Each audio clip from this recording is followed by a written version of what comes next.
Gonna just have a hip-focused, general opening, releasing, warming practice. So something fairly gentle. Let's come to lying. Get yourself comfy. And we're gonna just have the legs a little bit apart, maybe about as wide as the mat. Slide out with the left leg. Just check you feel comfortable around the abdomen, around the pelvis. You could have your arms open if that feels good for you. I'm gonna press down through that right foot and let the knee come in. So I'm getting a slight inner rotation, feeling probably around the outer hip, and let my head roll the other way. And then I'm just gonna roll back, kind of rolling across the spine, and then let the leg go open. So into abduction. And you can just kind of change the position of the legs as you prefer. You can have the head supported or just on the ground. So we're initiating the movement from the hip. I'm kind of spiraling my foot in a little as I take my knee out. But that movement from the hip, we're going to feel that radiating all the way up to the shoulder. And obviously all the way down to the foot. My leg is just rocking in and out as I move. So it's a fairly global action through the body. But the center focus, the pivot, if you like, is all around this hip. Gently opening and closing just as much as feels good in your body. I tend to, on the cross action, do the in-breath where the diaphragm feels super broad on this right side. But you can always play around with the breath and just see what feels good for you, good in your body. I'm going to just take one more on this side, but take your own rhythm for as long as you feel that you're learning something or releasing. And then I'm going to just switch out the legs.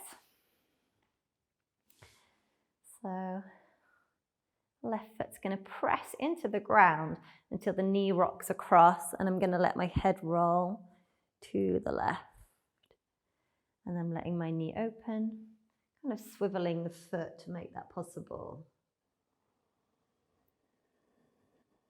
And as I push down through the foot, I can feel some engagement in the muscles around the outer hip. But when I'm opening the knee, I'm just letting that be quite passive, quite soft, not forcing the body in any way. And if you do have support under the head, just check it stays somewhere that's comfortable. I like to roll that area at the base of the skull so that I feel that some kind of tension that might build up there may release away as the head gets rolled one way and the other, but also feeling like that head movement can be fairly passive. We're not forcing the head in any direction, just as much as feels comfortable for the neck. Just going to take one more on this side. Not necessarily counting, but just listening into your body as to what feels good for you. Return to center. Bring both feet on the floor. I'm just going to lift, replace the pelvis. Good. And then I'll start with this right ankle coming above that left knee and let the knee move away. So I've got an external rotation at the hip. A few breaths there, possibly picking up that leg if you feel you've got that range of motion at your hip. Soft breaths in and out. You may like to lengthen left leg and go for some ankle rotation, maybe squishing your toes around one way and the other. If you've got very open kind of hamstrings and hip, feel free to deepen that forward fold action, catching the foot with the belt or your hands or catching the leg. Now my sacrum's lifted up, so it's not as stable, but you may find a deeper release in other ways. Good, and then before I actually switch sides, I'm just going to bring the feet towards each other, not quite touching, and just let my legs kind of drop down into my hands. If you've got a bit less range of motion at the hips, that might just look more like holding the knees. And then I'm going to bring the feet down to the floor and switch the other way. Left ankle over. Couple of breaths there, just keeping the pelvis fairly level and fairly neutral in terms of anterior or posterior tilt, and then picking up with the right leg if that feels accessible. Shoulder blades can stay tucked under. So if we think of the different energies, as we sometimes do in yoga, of the prana, I'm just lengthening that right leg now. we can think of the apana, that energy which is circulating in the pelvis and which manages the movements, the shifts of the pelvis. It manages all of the excretory functions. We call that apana. Whereas the energy of the lungs and the chest, we call that prana. And we think of these two aspects of prana as having balancing forces. The apana, descending action, the prana, a more uplifting action. Turning that right ankle if you haven't. And then if you want to go for that hamstring length, just let that leg come in a little closer. Paying attention to the breath all the while, letting the face feel soft, jaw feel soft. And so even when we're working with the hips to get that balance of prana, apana, we can pay attention around the shoulders, tucking the shoulder blades under, etc. Lovely. And then from here, one more, just picking up the feet, catching underneath the ankles, or you might have your hands more towards the knees. And then you may like to play with kind of scissoring the legs, dropping one and then the other, or maybe even dropping both away and then in. Just really depends how much movement you can feel, how much feels manageable at the hips. If it feels too intense holding the legs, like it's just going into core work, maybe just lifting and lowering the knees might feel like another way to explore some movement there. Lovely, and then let's just come over to the side to come up. And we're going to do quite a passive hold, but you can hold for quite long if you can get comfortable there. It looks a bit like a kind of froggy action, and you might want to have a bolster ready to go underneath your chest, and you may want to have a blanket under your knees. I'm going to go this way on the mat because my knees open fairly wide. So you end up pulling the knees kind of apart like this, as far as is comfortable for you, and just start with your feet together and then rock your weight forward a little and let your torso be supported. If you find that you can come super low to the ground, if you're someone who's quite mobile in this forward action of the pelvis moving over the hips, you could just use a blanket or just go to the floor, whatever you prefer. Give yourself a little while there just to kind of settle. So you might notice that your tendency in the body is to drop the abdomen down a lot, and you may want to engage a little bit of core stability there to just kind of not have so much anterior tilt of the pelvis or so much lordosis, it's called, in the lumbar spine. So just kind of working out if you want to just drop or if you want to contain a little bit more. Obviously, if we contain at the abdomen a bit more, then the pelvis will be held up a little bit more, not so far anteriorly tilted. And that means there'll be a little bit more work actually going on into the tissues, into the muscular tissue releasing on the inner thighs, the adductors, or even the outer hips. If you feel very open here, then you could intensify the pose by weight bearing onto those tissues of the pelvis and the inner thighs. And that would mean taking the knees and the heels in line, so your ankles swing behind. And then you might suddenly find that it feels more intense and that you want more support under the torso. So just kind of keep adjusting until you feel like it's manageable, until you feel supported enough. So we've got a few options here in terms of being super passive, whichever pose you're in.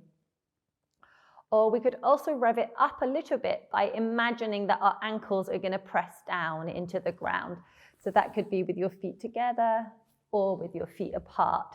If you press your ankles towards the earth, you'll feel that it stimulates more this back rotation, this external rotation at the femur. So keep pressing for maybe a count of 5, 4, and just really revving it up. 2 and 1. And then release and become more passive again for a few breaths. If you feel it's enough for you, just push back to child's pose and take a break. And otherwise, we'll do that one more time. We're going to press down with the ankles. It's going to slightly lift you out of the pose, probably. And just keep pressing, and then gradually ramp up that sense of pressing into the ground so it becomes more intense. you get more that stimulus to externally revolve that femur bone inside the hip joint. Good, and then after your slow counts, just feel that you can release a little bit more again and just stay with the more passive work, because of course the gravity is anyway coming along and helping the body to release. And we're going to only do that one more time. Remember, if you feel it's enough for you, just to release off at any time. Otherwise, imagine your ankles sinking down beneath the earth, pressing, pressing, keep pressing.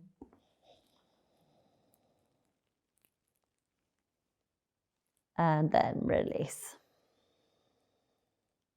Good, we're going to release out of here for a while and then we'll be revisiting. So just come in, bring your legs in. You could just go straight to child because it does feel fairly intense often in the inner thighs or anywhere. Or you could just take some gentle cat-cow. So just kind of changing the action, changing their direction while keeping the knees fairly narrow to give those inner thighs a chance to just release and soften.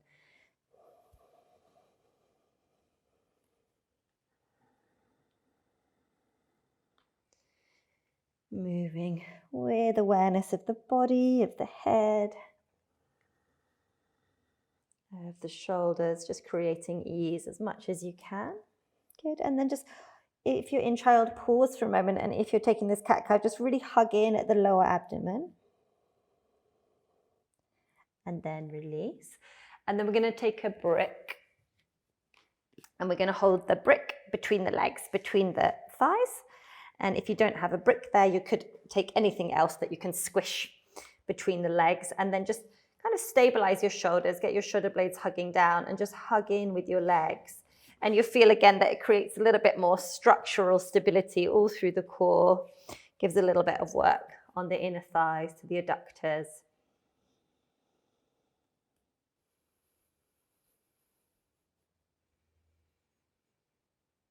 Good, and then releasing that, come through to sitting, and we'll do similar action from boat pose so that we get that feeling of hugging in all the way from the inner thighs to the pelvis.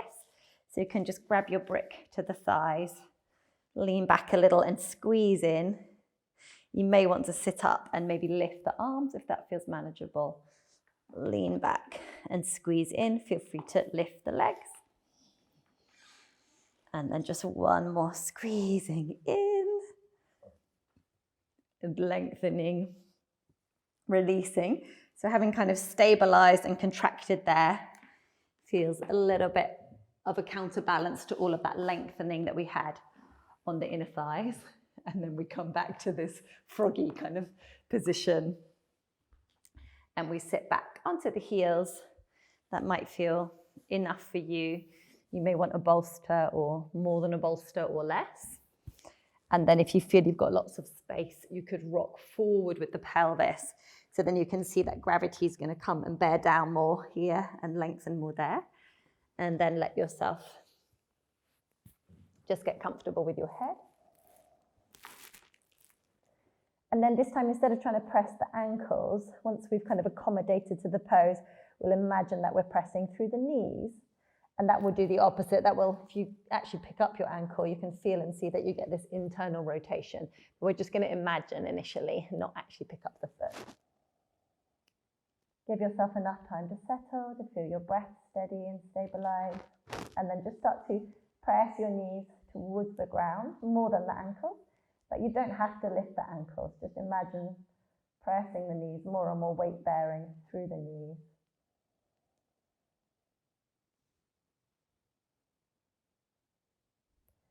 Last couple of breaths there. Press the knees, press, press, press. And release.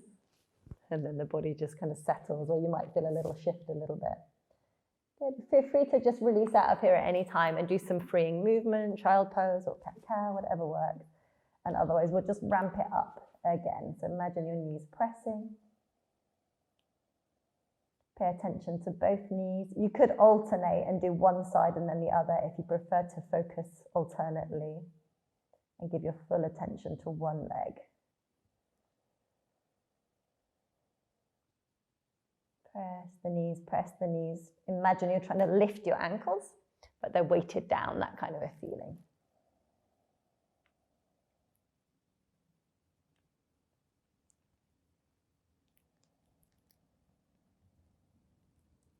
Good, last little pressing of the knees.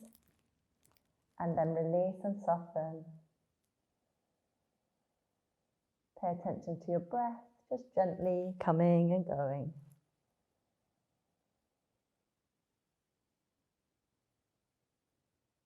Last time.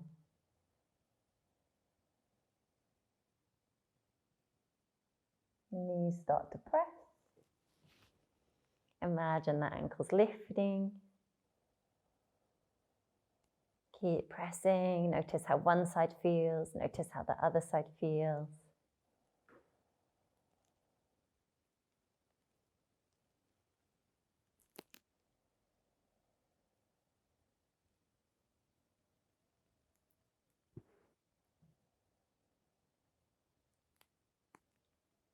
Last breath, pressing through the knees. And then gently releasing. We have to find our way out of here, so find a way to shift your weight. Bring the legs together. Good, so if it feels too intense to do 2 or 3 the first time, you can of course just gradually build that up. Good, we're going to come to all fours and press the brick, or rest in child if you prefer. Pressing in, pressing in. Good, and then bring that through plank. Just press that brick towards the center line.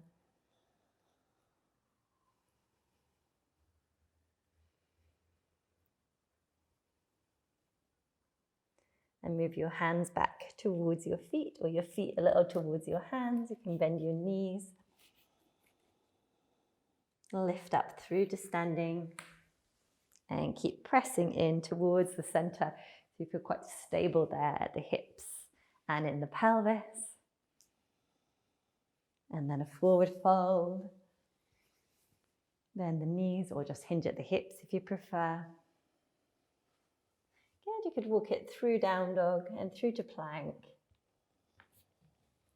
Press towards the midline, and you just might notice that it gives a kind of feeling of stability that you feel your body's really enjoying, and then you can just remember that, kind of take a snapshot of it physically, so you can recreate that on days when you're not having a brick handy to press, and then come back through for your plank, pressing towards the midline, and then bending the knees, and release your brick. Beautiful. Come through to sitting, and maybe you want to sit up onto a blanket or up onto a bolster. And then what I would suggest for anyone who feels quite restricted in this opening action, actually sit at a wall, because if you imagine I've got the wall behind me, it's going to just keep your pelvis more supported and your back more supported. So I would sit up on like quite a lot of height, like a bolster or some cushions quite high, and then let the knees be opening from there. Yeah, and you can then also, with the support of the wall, it feels quite comfortable to just relax and stay for longer. So that's a great place if your knees seem to sit quite high above the line of the pelvis, above your ilium. That will probably make your body feel like it wants to rock back. So don't be afraid to use more support. Yeah, otherwise if you feel quite comfortable, you can just sit up tall from here, and we'll do a few actions from here. I quite like to have a belt sometimes so that I can tuck it underneath the feet and let the arms kind of pull on that belt. So this is the classic Konasana pose.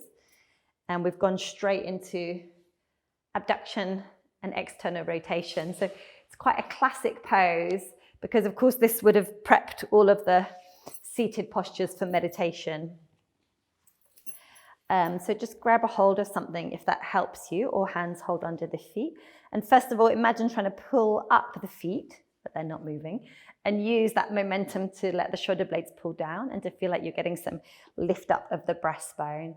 So once more, that balance of the apana, the descending action, and the prana, the lifting action. Few soft breaths in and out there. Good, and then we're going to go wonky to one side. You can slow this whole thing down. You can take quite a while with this sequence if you prefer. So I'm going to tip, I'll mirror you. So tip towards the right side, let's say. Tip over, and I'm actually going to let my arm rest there. And I might even want to let the head go so I get a bit of traction on that left side of the neck. Now I'm going to work on this left leg. So I've kind of dunked down on the right. This sit bone can come up. Don't worry about your foundation that we've probably told you should always keep steady. Forget about that for now. And just flag around the place with this leg. Or you might want to do a little bit of ironing service and kind of get into the muscles. Obviously, if it feels like it's irritating the knee, you can just back off. You don't need to do anything that doesn't feel comfortable in your body. So as this side is lengthening, as the adductors are lengthening, you can feel like you're hugging in at the outer hip. So it's like you're sucking in the femoral head to the joints, and that's inviting a little bit more release through these tissues here. Good, come back through the center, left tool, and then we'll just go to the other side. So I'm going to drop down on the left. That right sit bone's come up off the ground. I'm not going to worry about that. Might want to let the weight of the head go. Finding the breath, and then just starting to iron out through this leg, maybe using the hand, maybe even just pressing a little bit, just not kind of somewhere near the knee, wherever feels comfortable. Or you could even do a little external rotation with your hand. So now I'm moving the femur down a little, down and back. Or you can just do by the leg itself moving. Keeping your breath slow, just remembering that it's that breath that informs the nervous system. So if the breath is long, it kind of shifts us into parasympathetic mode or keeps us in the calm mode, let's say. And then that means that the body is going to get the information that it's okay to relax all the way to the level of the muscles. And then sit up really tall again, maybe hold your feet or just lift with the chest. Imagine both outer hips hugging towards each other, almost like they're squeezing deeper inside the pelvis. If you can visualize where those cups, where the acetabulum are, you're kind of squeezing in towards there. Lovely. And then we'll just release out the legs for a little while. Let the legs come forward, lengthen. And then we'll do a little blast off just to stabilize that whole generic area, especially the glutes and the shoulders. So hands coming behind, lift for your reverse tabletop, we could call it. So shoulder blades hugging down, chest is open. Tailbone's kind of scooping up to lift. So that's keeping some length through the lower back. Maybe just pulse up and down a few times, firing up your glutes. You may want to turn your hands out if it just feels a bit too strong in your shoulders, or vary that there. Come down. And then I'm going to just put one ankle over the opposite knee. I'm going to go for the right ankle there and then lift up from there. I'll keep mirroring. Squeezing up, squeezing up. This leg's quite passive, but it's going to fire up those glutes a bit more because obviously this leg is the single weight bearing leg now.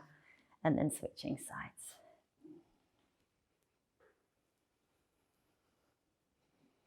Good, so you can kind of feel how that work of the glutes is relating into the release, the lengthening of the hip flexors, which are connecting down here.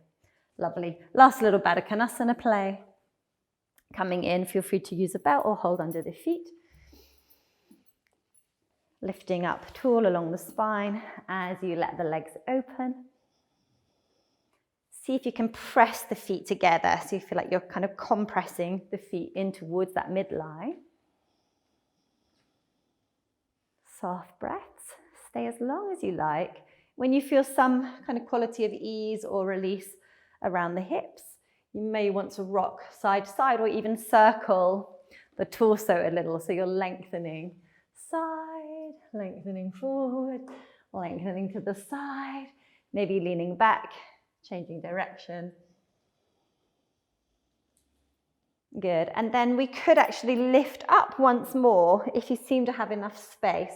Put your hands behind you. Use bricks if you prefer. Lift up your whole bum. Lift, lift, lift, and kind of squeeze up with your glutes. So knees are staying open. Sit bones are lifting. And then see, can you shift your weight forward, shift your torso forward, and sit down a little bit closer towards your heels. And then the last little Baddha Konasana, holding the feet. And then you can again lean side to side if you prefer, or come forward. If you're someone who just has really, really open hips, for some people the knees are like totally down because the bodies are just very open in that way. You can keep working stability at the hips, working the glutes, for example, or if you want to continue developing that range of mobility in a yogic kind of way, those quite more extreme asana, you can actually put the feet higher so that the knees have further to go. You can see in my body, I don't need to do that. I've still got a way to go, but I could. If you're super, super bendy, that's how you keep progressing it if you wanted to. But I'm not sure how useful the action really is. So that's just a by the by, really, if you felt that you needed that in your life. Releasing, lift the legs. You might want to use your hands. Lengthen the legs forward. And then I'm just going to give one more option to counterbalance that with some stability in the glutes. And this time we could use the brick again and place it under the foot. So I'm going to start like this. Imagine it's under your right foot, place it under your right foot, and then have the hands out to the side this time. And then this leg is going to stay relatively close, so just some flexion at that hip. I'm going to press off, lift up, and just come down with the pelvis. I'm going to take about 8 of those, and hope 3, you can feel that it is really good work in the body. And again, as I've mentioned, this stability around the glutes is seen as really key to that health of the back, if there tends to be backache, because it means we're not having to use the back muscles so much if the glutes are working well. Just check you're not pushing up through the lumbar. So it's more that you're lifting with your bum, with your pelvis, and not with the lower back. And no, I can't count and talk at the same time. So I'm going to say that that's about 8. You may disagree. And I'm going to release down. And I'm just going to switch the side. And take about 8 on this side. Opening the chest a little. This knee's just kind of coming in. So this leg's going to stay fairly passive as this one revs up. Lifting. And lowering. Good. So it might just feel like this whole thing is too much in your body. So of course you can stay with any of the other variations that we've done, like reverse table with both feet on the floor, or we had one leg on the floor, but without the brick. So any of those versions are also great, just till you really feel that you've found a movement that suits your body. Probably 1 or 2 more. If you feel that it's working well for you, just carry on till maybe 8 or 12. And then feel free to do something else and come back to it. So repeat that sequence a couple more times so that you really build up that lovely tissue strength and stability in your body. Good. So lastly, just a final little release pattern through the body. We can lengthen the legs once more, and we'll bring that right leg over into this kind of half cow pose, and then either sitting tall, half Gomukhasana, or a little forward fold. No doubt you'll feel that release somewhere around the lower back, around the glutes, or in this hamstring. Yeah, if it's more hamstring issues for you, feel free to do full Gomukhasana. If the hamstrings are holding you back, or a simple Sukhasana would do the same thing here to just release the back. So any of those kind of more classic yoga postures, those classic hip opening, we often call them, releasing postures with external rotation. Yeah, and then releasing, changing the side in whichever posture you're doing. Half cow or your Sukhasana. Keeping your breath quite long, quite soft, and just let that ease come not only through the back, but also through the face, through the jaw, in the tongue.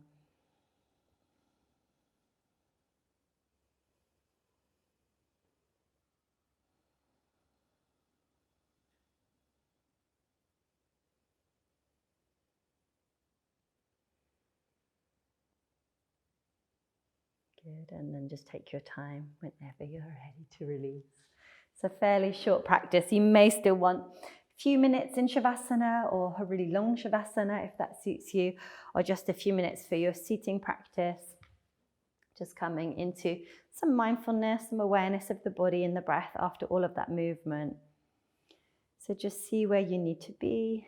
Feel your body quite stable, perhaps some sense of rootedness into the earth through the body, so that maybe the upper body feels a little more free. And then whether you're lying or sitting, let the base of the skull lift just a little, so there's a sense of freedom around the neck and in the jaw and in the eyes.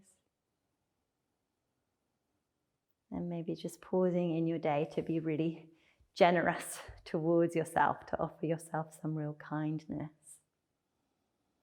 Luxuriating in any sensations of the breath, of the body.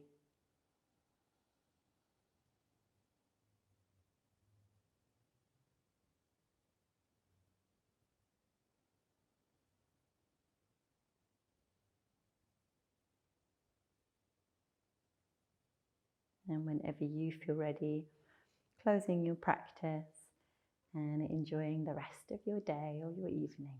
Thank you for your time.